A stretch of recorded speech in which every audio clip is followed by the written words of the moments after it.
Shalom, senang sekali Bapak Ibu Saudara sekalian di kebaktian pagi ini boleh berjumpa dengan Bapak Ibu sekalian. Dan saya melihat bahwa beberapa saudara kita yang mungkin baru datang ataupun yang sudah lama tidak berjumpa karena situasi pandemik ini, hari ini boleh datang kembali. Terima kasih khususnya adik Niko dengan papa mama, Adi, Leni.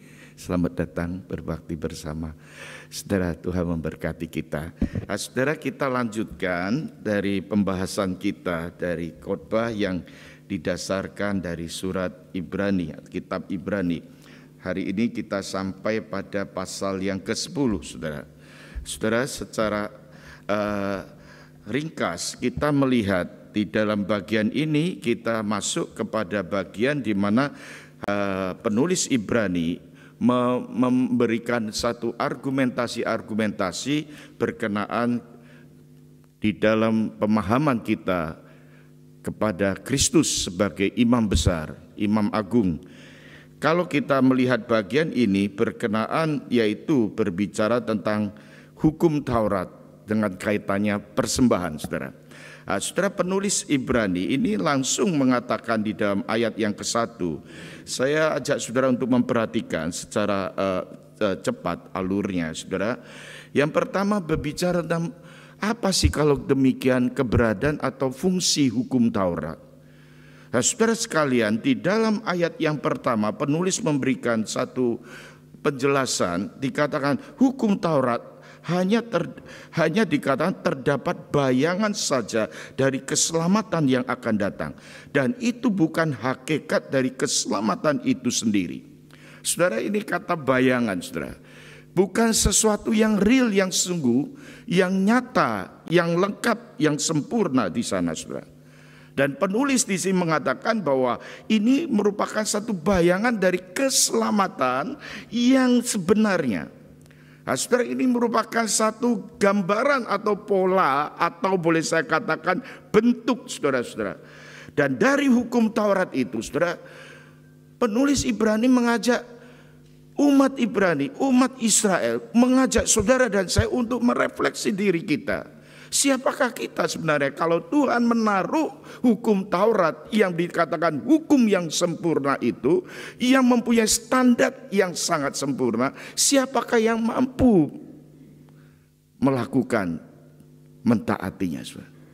Nah, saudara, orang-orang Ibrani berkenaan itu, saudara, salah satu bagian penulis di sini mengkaitkan dengan persembahan, saudara.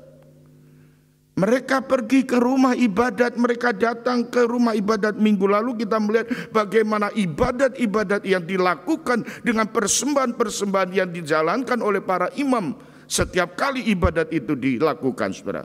Ayat yang kedua dikatakan, ayat yang ke-1 bagian terakhir, karena dengan korban yang sama setiap tahun terus menerus dipersembahkan, hukum Taurat tidak mungkin menyempurnakan mereka yang datang mengambil bagian di dalamnya. Saudara, tidak mungkin di dalam dunia ini, saudara-saudara. Ayat pertama, ayat yang kedua, ini berkenaan dengan hakikat manusia yang sudah berdosa. Kejatuhan manusia di dalam dosa itu membawa hakikat manusia ini, boleh dikatakan, saudara-saudara, adalah rusak, total depravity.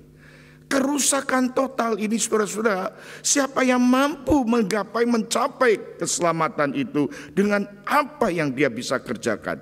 Standar daripada hukum Taurat adalah korban yang harus dipersembahkan. Saudara-saudara, ayat 2 dikatakan, sebab jika hal ini mungkin, pasti orang tidak mempersembahkan korban lagi, sebab mereka yang melakukan ibadat itu tidak sadar lagi akan dosa yang setelah disucikan sekali untuk selamanya, selama-lamanya. Saudara, kita harus akui, saudara-saudara, bahwa manusia ini mempunyai hati nurani, saudara. Dan kita harus sadari bahwa ketika kita jatuh di dalam dosa, ketika kita melakukan pelanggaran, hati nurani itu terus mendebar dalam hidup kita. Bahkan tidak lupa kita ingat bahwa bagian perjanjian baru menggambarkan di dalam kitab Roma bahwa si iblis itu terus menuduh manusia di dalam hati nuraninya ketika dia dalam kebersalahannya. Saudara, siapa yang sanggup menyucikan hati nurani, saudara? Saudara, salah satu langkah yang dilakukan oleh mereka adalah mempersembahkan korban, saudara. Dengan terus menerus, saudara. Pertanyaan, sampai kapan persembahan itu dipersembahkan memuaskan hati Allah yang menghendaki hati kita itu suci adanya. Saudara-saudara, tiap sampai pada akhir kehidupan manusia, manusia itu ada kelengahannya. Ada kelemahannya, saudara. Bahkan ada hal-hal yang seringkali kita lakukan mungkin tidak sengaja kita berdosa, saudara. Melalui tutur kata kita, melalui pikiran kita, melalui hati kita, saudara. Siapa yang mungkin bisa menyelesaikan masalah hati nurani ini? Sesak, orang Jawa bilang. Hidup kita itu begitu tertekan karena dosa itu, saudara. Saudara, dulu saya ingat di tanah air itu ada iklan televisi menggambarkan seorang yang sesak. Kalau orang yang kena COVID itu sesak nafas. Sesak nafas itu digambarkan iklan dulu itu, saudara, seorang yang diikat badannya. Lihat gambarnya saja enggak enak, orang yang terikat begitu, saudara. Saudara, orang yang demikian sesak secara fisik, saudara, salah satu langkah mereka untuk mencari mendapatkan jalan keluar, dia pergi ke dokter, dia pergi cari obat untuk supaya dia mengalami kelegaan, kelepasan, kebebasan. Itu yang sakit fisik. Belum lagi, saudara, di dalam aspek manusia ini ada aspek psikologis, kejiwaan, saudara. Sekarang kalau saudara melihat di tanah Australia ini, saudara, orang yang depresi itu tinggi sekali, saudara. Setiap 4 orang, 1 orang depresi. Bayangkan, saudara, saya melihat, aduh, negara yang maju, yang nyaman, serba ada, social security-nya baik sekali. Kenyataannya, saudara, lihat, bukan hanya dokter yang lari sekarang, psikiater, psikologis itu sangat dibutuhkan di negara ini. Apalagi di masa-masa pandemik seperti ini. Banyak orang tertekan hidupnya. Mereka ingin bebas mencari jalan, mereka pergi ke tempat-tempat ahli-ahli untuk mendapatkan obat supaya dia bisa lepas bebas beban psikologisnya. Itu baru bicara psikologi, bicara fisik. Saudara, Alkitab mengajak kita memikirkan ada persoalan hidup yang paling besar, ada masalah yang tidak bisa diselesaikan oleh upaya usaha manusia, yaitu dosa yang menekan hidup manusia ini. Saudara sekalian, inilah yang perlu kita sadari, saudara. Ayat yang ketiga kalau kita perhatikan di sini, saudara-saudara, kita melihat, saudara, di sana penulis Ibrani katakan, tetapi justru oleh korban-korban itu setiap tahun yang diperingatkan akan adanya dosa. Jadi fungsi korban, fungsi daripada hukum Taurat itu mengingatkan kepada kita, siapakah kita orang berdosa itu. Ayat yang ketiga ini dikatakan, saudara, ayat yang keempat, sebab tidak mungkin darah lembu jantan atau darah domba jantan menghapuskan dosa. Itu tidak bisa menyelesaikan masalah dosa, saudara. Saudara, mari kita melihat argumentasi daripada penulis Ibrani di sini, saudara. Saudara, Ibrani pasal 9 yang lalu di ayat 27 berbicara bahwa manusia sekali dikatakan, kalau kita perhatikan, mati hanya 1 kali saja. Lalu sesudah itu dihakimi. Saudara, kita perlu perhatikan kata-kata yang dicatat Alkitab, sesudah itu dihakimi. Saudara, dalam pandangan filsafat, pandangan falsafah hidup modern, pasca modern, itu sangat dipengaruhi pemikiran filosof daripada zaman-zaman Yunani, saudara. Salah satunya ada Epicurus yang mengatakan hidup hanya 1 kali, kita selesaikan sepuas-puasnya. Setelah itu selesai, nggak ada apa-apa lagi. Maka ada kebanyakan kelompok-kelompok tertentu mengatakan hidup ini happy-happy saja. Semuanya yang sudah kita dapatkan di dunia ini kita selesaikan, kita habis-habiskan. Karena setelah itu berhenti hidup kita. Saudara, tapi ingat Alkitab mengatakan setelah itu ada penghakiman. Saudara. Saya kalau memperhatikan negara-negara kuno atau dunia kuno ini, saudara, salah satu yang mewakili China, yang kedua Mesir. Berapa waktu yang lalu dengan beberapa teman pergi ke Mesir, lihat piramida. Saya membayangkan sejarah daripada Mesir itu, kenapa raja-raja membangun piramida. Setelah diselidiki ahli sejarah, bahkan geografi mengatakan itu tempat menyimpan jenazah-jenazah. Peti-peti mati ada di situ. Kalau saudara pergi ke Tanah Toraja, itu ada satu gunung, itu tempat kuburan. Saya memperhatikan gunung itu unik sekali. Itu seperti gua-gua. Jenazahnya itu tidak ditaruh di peti, tapi dibungkus kain, masukkan di sana.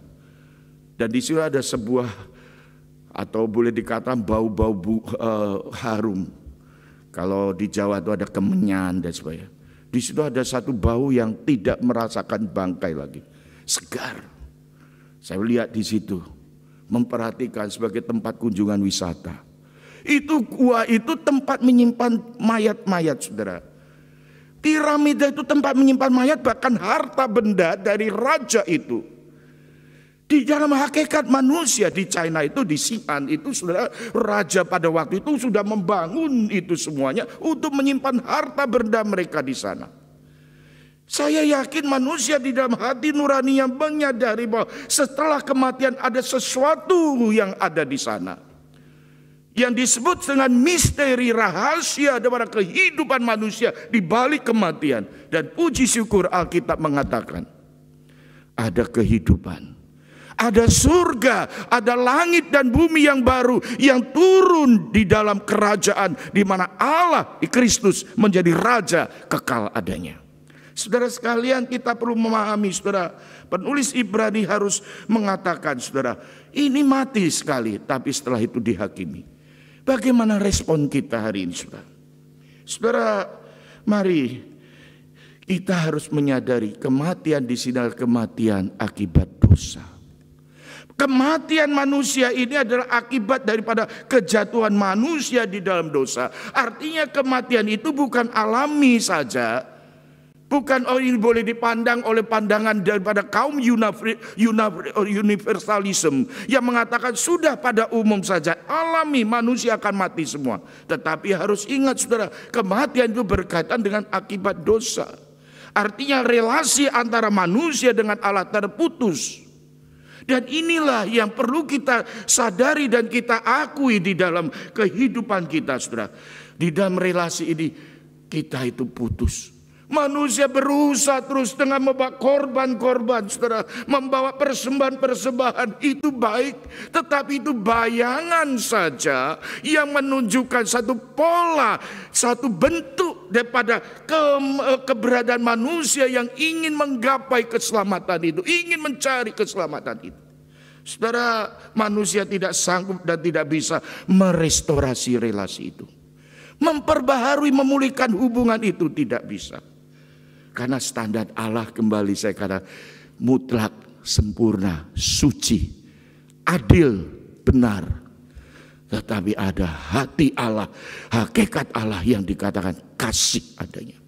Kasih itulah yang terus menerus menjadi satu dentuman Injil, dentuman firman yang diberitakan di dalam hidup kita.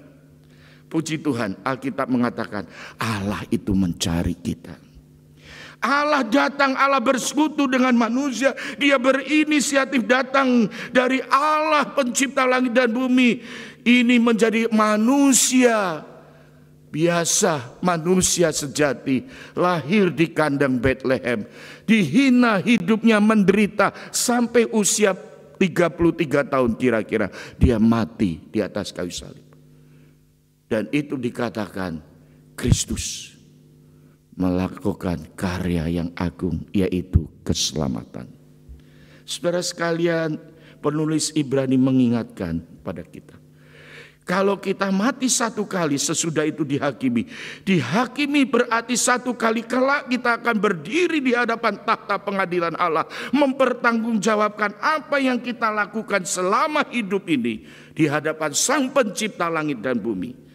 Pencipta itu berhak menuntut pertanggungjawaban kita. Tetapi betapa bersyukurnya kita.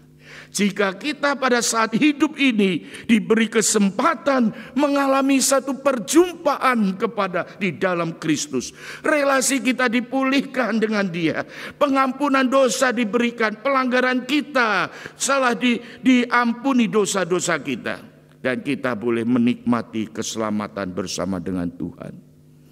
Paulus mengatakan dalam Roma 8 ayat yang ke-1, tidak ada penghukuman bagi mereka yang ada di dalam Kristus. Amin. Tidak ada penghukuman.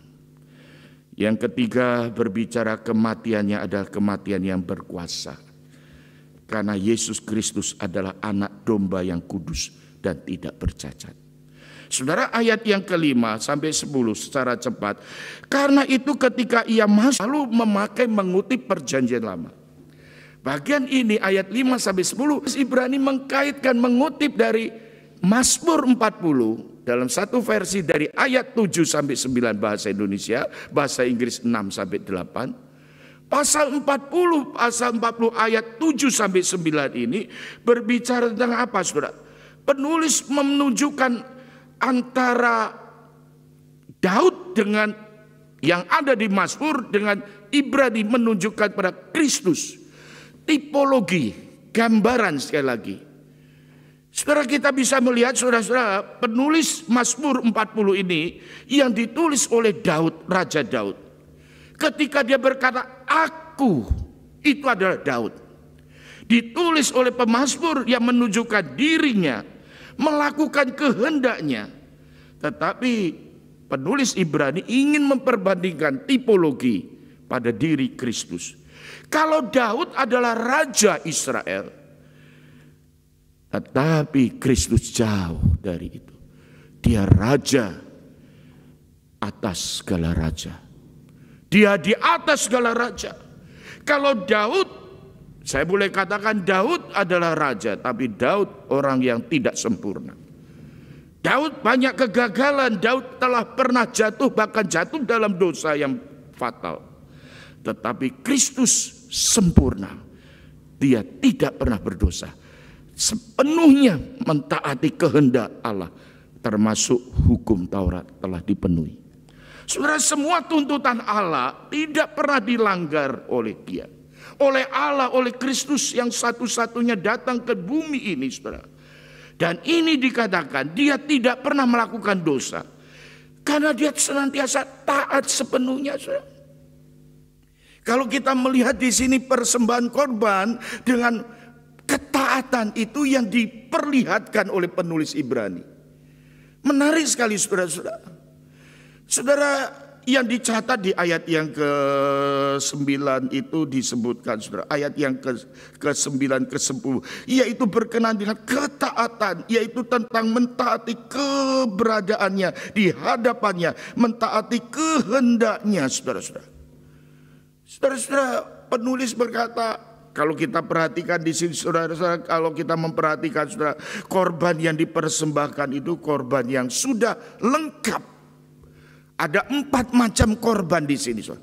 Korban sembelihan itu artinya korban yang ada darahnya. Korban yang disertai dengan pertumpahan darah. Ini biasa lazim dalam ibadah-ibadah hari itu membawa korban sembelihan. Dengan tujuan ini, saudara, dapat menyucikan dosa. Bayangan kembali. Penulis Ibrani mengatakan ini kepada satu tipologi, yaitu darah Kristus yang akan menyucikan dosa-dosa manusia. Yang kedua, saudara, disebutkan yaitu persembahan bukan hanya sembelihan, tetapi korban yang disebut dengan korban sajian. Artinya korban tanpa darah. Bahkan disebut di sana ada korban bakaran, korban penghapus dosa. 4 macam korban ini bagi orang-orang Ibrani, mereka sangat mengerti, saudara. Ini biasa dilakukan oleh orang-orang Ibrani. Dan ini terjadi, dicatat juga dari Mazmur 40, saudara. Dan ini dikutip oleh penulis Ibrani untuk menjelaskan gambaran korban yang disebutkan oleh lembaga Alkitab, korban yang sempurna, yaitu Kristus. Saudara, manusia itu tidak ada yang taat, saudara. Tidak ada. Taat 100% mutlak tidak ada, saudara. Ketaatan itu, saudara-saudara, ini menjadi syarat, saudara. Bahkan Yesus berkata, apa arti persembahanmu jikalau engkau itu tidak taat, saudara-saudara. Artinya saudara-saudara itu sesuatu yang mendasari saudara-saudara. Ketaatan kita. Allah itu tidak menghendaki persembahan kita kalau kita menjadi orang yang memberontak, yang tidak taat, sementara kita membawa persembahan. Tetapi Tuhan menghendaki hati kita, persembahkanlah kepada Tuhan. Saudara, persoalannya Allah itu tidak berkenan pada korban-korban itu, karena yang dikehendaki Allah itu ketaatan, saudara. Dan ini tidak ada satu manusia, termasuk imam-imam di dalam perjanjian lama, yang melakukan setiap tahun berganti sampai dia mati ganti yang baru. Tidak ada yang sempurna. Tetapi Alkitab menunjukkan hari ini, memberikan satu pendalaman yang sungguh kita harus pegang dan imani. Dialah Allah Bapa mengutus anaknya, Yesus Kristus, yang taat secara sempurna. Sampai pada waktu kita melihat di dalam hakikatnya sebagai manusia sejati. Ketika dia di Taman Getsemani, dia katakan, ya Bapa, jikalau boleh cawan ini berlalu. Dia tidak berdosa, dia harus menanggung dosa. Jika boleh ini berlalu, tetapi bukan kehendakku, tetapi kehendak Bapa, kehendak Allah. Ketaatan. Saudara sekalian yang dikasih Tuhan, Allah Bapa sendiri mempersembahkan anaknya sebagai anak domba yang sempurna, tidak bercacat celah, yang datang ke dunia. Yesus Kristus mati adalah korban yang sempurna. Saudara, saya singgung di dalam bagian penutup ini, saudara. Ini karena kasih Kristus pada kita. Sungguh-sungguh, saudara. Berapa malam ini saya menyaksikan beberapa anak-anak pemuda kita telah selesai studi dan wisuda. Saya berkesan sekali, bukan anaknya saja tapi orang tuanya. Saudara, di dalam naluri ciptaan Allah, saudara, itu ada, saya pernah menjumpai satu teman dekat, dia punya kucing. Kucing ini beranak 6 anak. Karena terlalu banyak, penghuni ini dikasih temannya 3. Saudara, induknya ini, mamah kucing ini nangis. Tidak berhenti-berhenti, jadi menggerung. Saya bilang, kenapa kok gerungnya seperti itu? Gak berhenti-berhenti. Dia mencari 3 anaknya. Dia gerung terus. Saya terus merenung, kucing saja punya naluri ya, cinta sekali pada anak. 3 diberikan ke temannya karena 6 terlalu banyak. Maka zaman dulu kalau ada anak di kue pangkat dikasihkan, jangan saudara marah, saudara. Itu orang tua lagi susah hari itu, kasihkan supaya dia terpelihara, saudara. Induk kucing ini nangis, saudara, cari. Di National Geographic itu saya lihat singa atau harimau yang ganas sekalipun, giginya, taringnya itu. Tapi tidak ada harimau yang melukai anaknya. Betul, itu naluri binatang, saudara. Saya pernah berjumpa dengan satu ibu. Wah, anak 5 tahun digendong. Dia menangis gendong. Karena 5 tahun anaknya ini sedang demam tinggi, saudara.